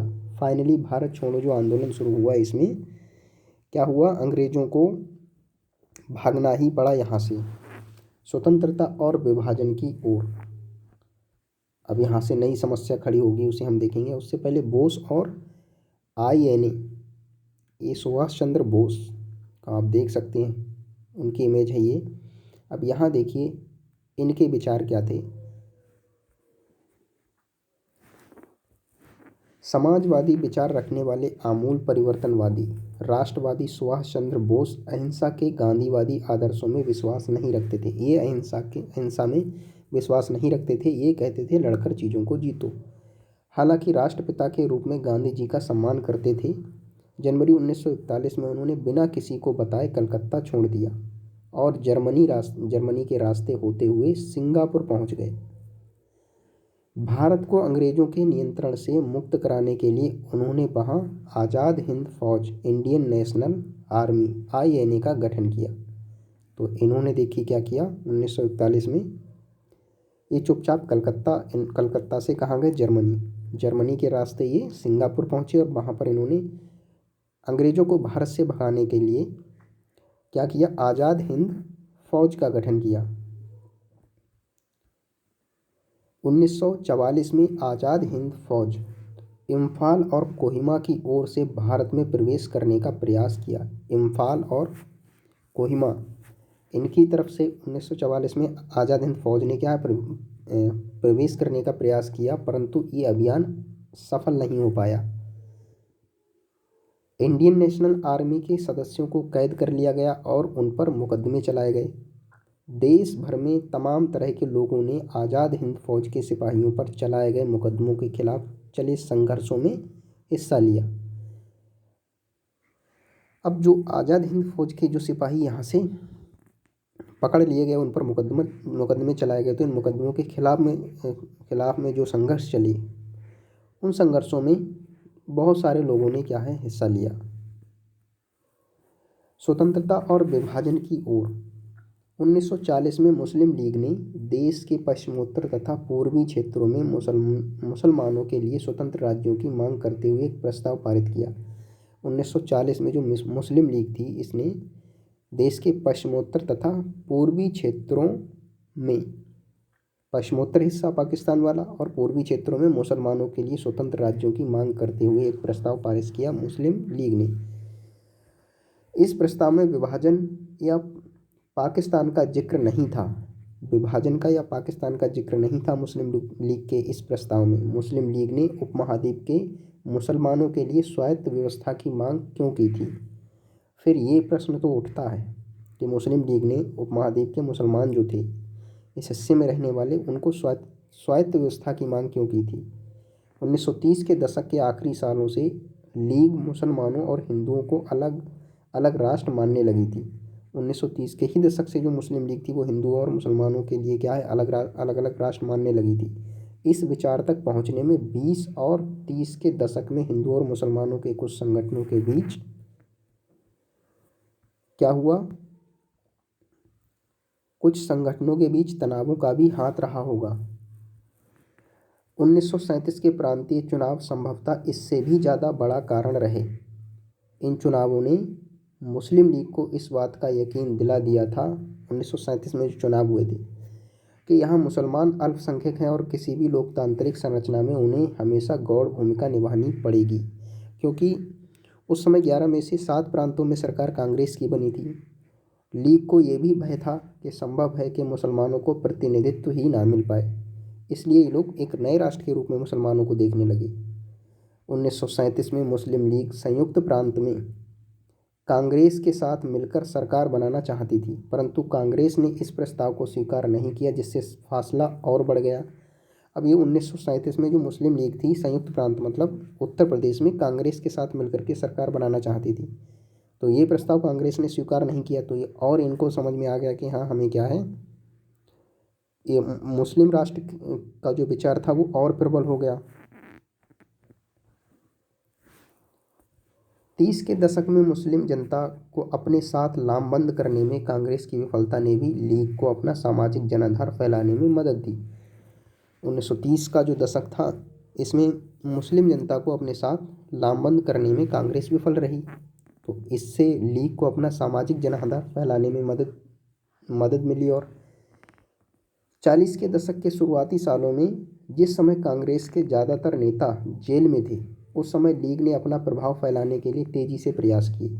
1945 में जो विश्व युद्ध था खत्म होने के बाद 1939 में द्वितीय विश्व युद्ध शुरू हुआ और 1945 में ख़त्म हुआ। तो 1945 में विश्व युद्ध खत्म होने के बाद अंग्रेज़ों ने भारतीय स्वतंत्रता के लिए कांग्रेस और लीग से बातचीत शुरू की। मुस्लिम लीग और भारतीय राष्ट्रीय कांग्रेस इन दोनों से भारतीय स्वतंत्रता के लिए अंग्रेज़ों ने बातचीत शुरू की। यह वार्ता असफल रही, क्योंकि लीग का कहना था कि उसे भारतीय मुसलमानों का एकमात्र प्रतिनिधि माना जाए। लीग ये मानती थी कि जो भारतीय मुसलमान हैं उनका एकमात्र प्रतिनिधि लीग को माना जाए। कांग्रेस इस दावे को मंजूर नहीं कर सकती थी, क्योंकि बहुत सारे मुसलमान अभी भी उसके साथ थे, तो इसलिए कांग्रेस इस दावे को क्या है, मंजूरी नहीं दे सकती थी। 1946 में दोबारा प्रांतीय चुनाव हुए। सामान्य निर्वाचन क्षेत्रों में कांग्रेस का प्रदर्शन तो अच्छा रहा, परंतु मुसलमानों के लिए आरक्षित सीटों पर लीग को बेजोड़ सफलता मिली।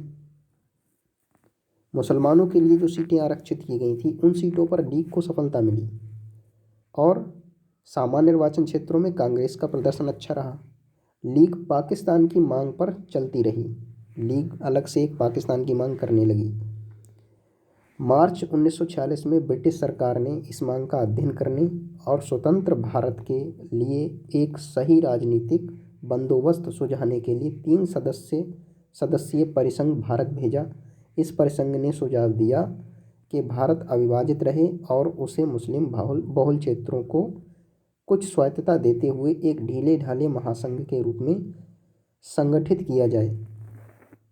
अब ये जो 3 सदस्यीय परिसंघ था, इसने भी क्या है, जो कि 1946 में ब्रिटिश सरकार ने इस मांग का अध्ययन किया, मतलब मार्च 1946 में ब्रिटिश सरकार ने इस मांग का अध्ययन करने और स्वतंत्र भारत के लिए एक सही राजनीतिक बंदोबस्त सुझाने के लिए एक 3 सदस्यीय परिसंघ भेजा था भारत। इस परिसंघ ने सुझाव दिया कि भारत अविभाजित रहे और उसे मुस्लिम बहुल जो क्षेत्र हैं उनको कुछ स्वायत्तता देते हुए एक ढीले ढाले महासंघ के रूप में संगठित किया जाए। कांग्रेस और मुस्लिम लीग दोनों ही इस प्रस्ताव के कुछ खास प्रावधानों पर सहमत नहीं थे। कांग्रेस और मुस्लिम लीग दोनों ही लोग, कुछ प्रस्ताव ऐसे थे, कुछ खास बातें, कुछ खास प्रावधान ऐसे थे जिन पर दोनों ही लोग सहमत नहीं थे। अब देश का विभाजन अवश्यंभावी था, सहमत नहीं तो क्या होगा, विभाजन होगा। इसी दौरान क्या हुआ, कैबिनेट मिशन। अब यहाँ से आगे की चीज़ें हम पहले बाद में समझेंगे, पहले ये चीज़ें जो हैं इनको हम देखते हैं एक बार।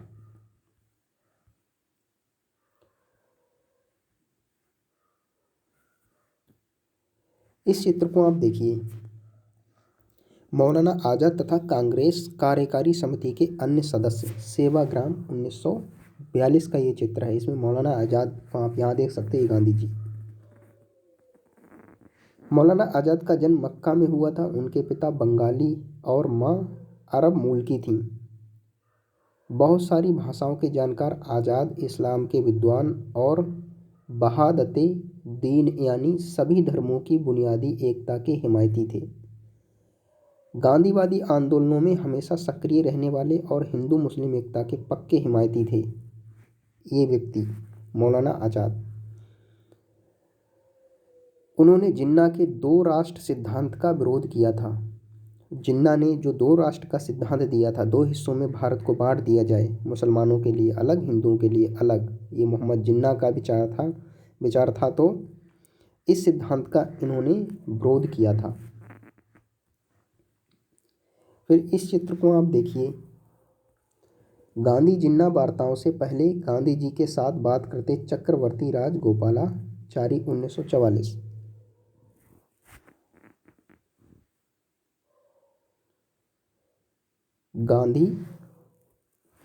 गांधी जी और जो मोहम्मद जिन्ना था, इनकी वार्ताओं से पहले गांधी जी के साथ 1944 में चक्रवर्ती राजगोपालाचारी ने बातचीत की थी।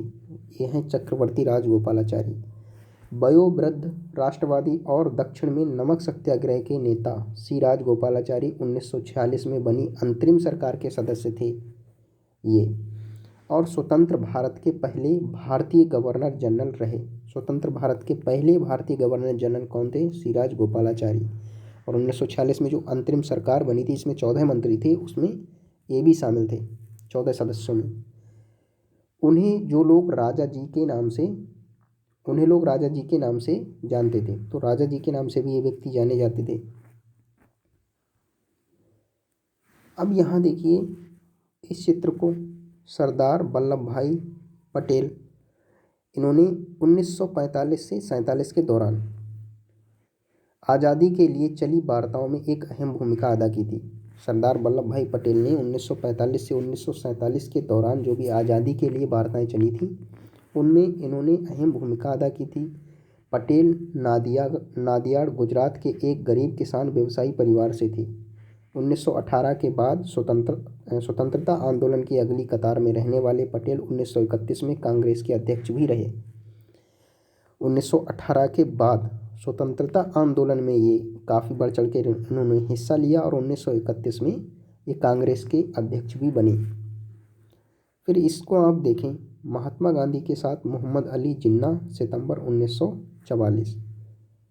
ये है मोहम्मद जिन्ना जिसने राष्ट्र को दो हिस्सों में विभाजित करने की बात की, और ये है महात्मा गांधी। 1920 तक हिंदू मुस्लिम एकता के समर्थन में सक्रिय रहे जिन्ना ने। 1920 तक तो ये हिंदू मुस्लिम एकता के समर्थन में सक्रिय रहा ये व्यक्ति।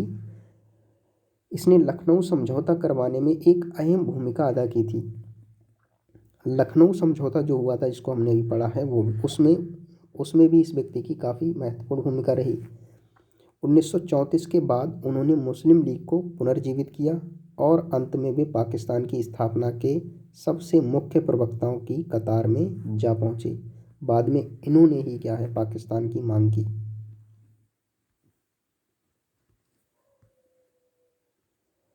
अब इस चित्र को आप देखें, इसमें पीटी नेहरू और महात्मा गांधी। जवाहरलाल नेहरू कांग्रेस के बम्बई अधिवेशन से पहले महात्मा गांधी से बात कर रहे हैं। जो बम्बई अधिवेशन हुआ था उससे पहले जुलाई 1946 का ये चित्र है। गांधी जी के शिष्य, कांग्रेस, समाजवादी और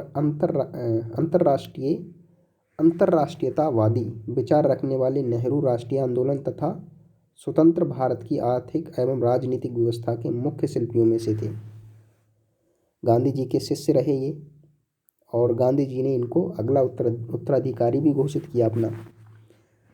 सामान्य निर्वाचन क्षेत्र का मतलब क्या होता है? ऐसे निर्वाचन क्षेत्र जहां किसी धार्मिक तथा अन्य संप्रदाय के लिए कोई आरक्षण नहीं था, और ये ऐसे क्षेत्र जो थे, इनमें कांग्रेस का क्या था, कांग्रेस की स्थिति अच्छी थी, लेकिन जो मुस्लिम बहुल क्षेत्र थे वहाँ पर मुस्लिम लीग की स्थिति अच्छी थी। इस चित्र को आप देखें, खान अब्दुल गफ्फार खान उत्तर पश्चिमी सीमा प्रांत, मतलब वर्तमान यूपी के प्रमुख पश्तून नेताओं में से एक थे। इस चित्र में अपने सहयोगियों के साथ बिहार में एक शांति यात्रा में हिस्सा ले रहे हैं, और ये मार्च 1947 का चित्र है, जिसमें गांधी जी के लिए भी आप देख सकते हैं। खान गफ्फार खान को बादशाह खान के नाम से भी जाना जाता है। वह खुदाई खिदमतगार संगठन के संस्थापक थे। यह उनके प्रांत के पठानों में लोकप्रिय शक्तिशाली अहिंसक आंदोलन था। बादशाह खान भारत विभाजन के सख्त खिलाफ थे। उन्होंने 1947 में इस फैसले पर मंजूरी देने के लिए कांग्रेस के अपने साथियों की भर्त्सना की थी। 1947 में कांग्रेसियों ने इस बात को मंजूरी दे दी कि भाई चलो, नहीं मानते हो तो आप पाकिस्तान के मतलब भारत को क्या है, डिवाइड ही करना चाहते हो तो आप जा सकते हो। इस प्रस्ताव को मंजूरी जब मिली तब खान गफ्फार खान ने इसकी क्या है, काफ़ी आलोचना की। तो सामान्य निर्वाचन क्षेत्रों में कांग्रेस का प्रदर्शन कैसा रहा, अब यहाँ से आगे की चीज़ें देखिए। पहले इस चित्र को आप देखें। हिंसाग्रस्त पंजाब से आए शरणार्थी आश्रय और भोजन की तलाश में दिल्ली में इकट्ठा हो रहे हैं। हिंसाग्रस्त पंजाब से आए शरणार्थी आश्रय के लिए और भोजन के लिए कहाँ इकट्ठे हुए? सब दिल्ली में।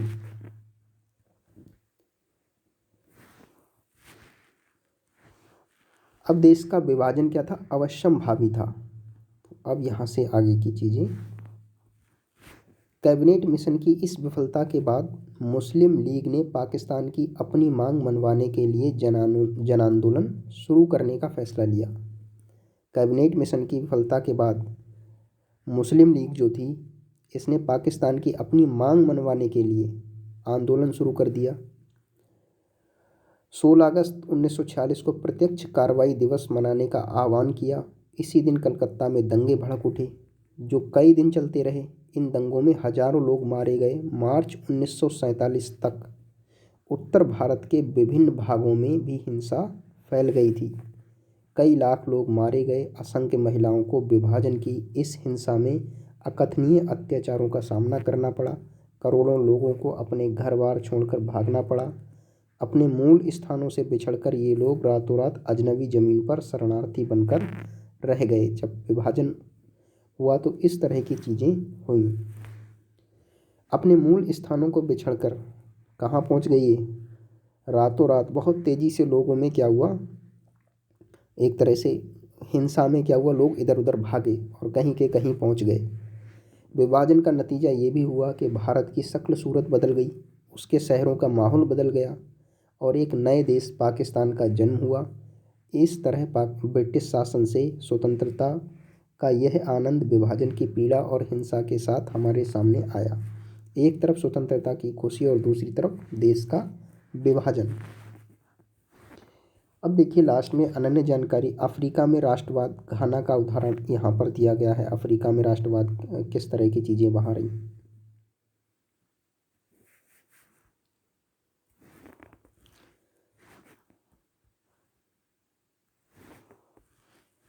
उन्नीसवीं सदी के आखिर और 20वीं सदी की शुरुआत में बहुत सारे अफ्रीकी और एशियाई देशों में राष्ट्रवाद का उदय हुआ। ये एक देश की बात नहीं है। अफ्रीका और एशिया के बहुत सारे देशों में इस समय क्या है, ऐसी ही स्थिति थी जैसी कि कुछ भारत में राष्ट्रवाद का उदय हो रहा था। इनमें से बहुत सारे देशों में राष्ट्रवाद का उदय स्वतंत्रता के लिए उपनिवेशवाद विरोधी संघर्षों के तहत हुआ था। अफ्रीका में औपनिवेशिक शासन तानाशाही जैसा था। यहाँ पर भी औपनिवेशिक शासन था। विदेशी शासकों के प्रतिनिधि के रूप में केवल मुखियाओं को ही शासन चलाने की छूट दी जाती थी। विदेशी शासन के जो प्रतिनिधि होते थे, मुखिया, उनको ही क्या है, शासन चलाने की छूट थी। या फिर अफ्रीकियों के बारे में केवल गोरे प्रतिनिधियों वाली जो सभाएं थी वो कानून बनाती थीं। कम से कम दूसरे विश्व युद्ध के बाद तक अफ्रीकियों के पास निर्णय लेने या प्रतिनिधित्व की ताकत नहीं थी। स्थानीय मतलब अफ्रीकियों के पास क्या था, इतनी छूट नहीं थी उनके लिए कि वो निर्णय ले सकें या प्रतिनिधित्व कर सकें किसी भी चीज़ का, किसी भी कार्य का। स्थानीय भूस्वामी या किसानों से ज़मीन का जबरन अधिग्रहण, करों में वृद्धि और खराब कार्य परिस्थितियों की वजह से बहुत सारे अफ्रीकी आंदोलन शुरू हुए। 1957 में घाना में स्वतंत्रता पाने वाला उप सहारा अफ्रीका का पहला देश बना। इससे पहले उसे गोल्ड कोस्ट के नाम से जाना जाता था। यहाँ स्वतंत्रता आंदोलन का नेतृत्व क्वामे नक्रुमा की कन्वेंशन पीपुल्स पार्टी कर रही थी। घाना की जनता ने स्वतंत्रता के लिए हड़ताल, बहिष्कार और जन आंदोलनों का रास्ता अपनाया था। 1951 में कन्वेंशन पीपुल्स पार्टी को चुनावों में ज़बरदस्त सफलता मिली थी। इस पार्टी ने उस प्रणाली का विरोध किया जिसमें ब्रिटिश शासकों ने मुखियाओं को विधानसभाओं में अपने प्रतिनिधियों को भेजने का अधिकार दिया हुआ था। इस पार्टी ने कांग्रेस पर दबाव डाला कि वे ऐसी विधानसभाएं बनाएं जिसमें कोई मनोनीत या विशेष सदस्य ना हो। इस पार्टी ने अंग्रेजों पर दबाव डाला कि वे ऐसी विधानसभाएं बनाएं जिसमें कोई मनोनीत या विशेष सदस्य ना हो। 1954 में इस मांग को मान लिया गया और 1956 में नई विधान परिषद के लिए चुनाव हुए। कन्वेंशन पीपुल्स पार्टी ने इस चुनाव में सफलता पाई और इस तरह घाना के नाम से एक नव स्वाधीन राष्ट्र के निर्माण का मार्ग प्रशस्त हुआ। तो घाना का जन्म यहाँ से होता है। पहले इसको गोल्ड कोस्ट के नाम से जाना जाता था और ये स्वतंत्रता पाने वाला घाना जो देश था अफ्रीका का, ये उप सहारा अफ्रीका का पहला देश बना। गोल्ड कोस्ट इसका नाम था, अब ये घाना से जाना जाता है। तो ये चैप्टर हमारा यहाँ पर क्या है, कंप्लीट होता है। बाकी ये क्वेश्चन दिए गए हैं, इनको पढ़कर आप क्या है आंसर राइटिंग कर सकते हैं।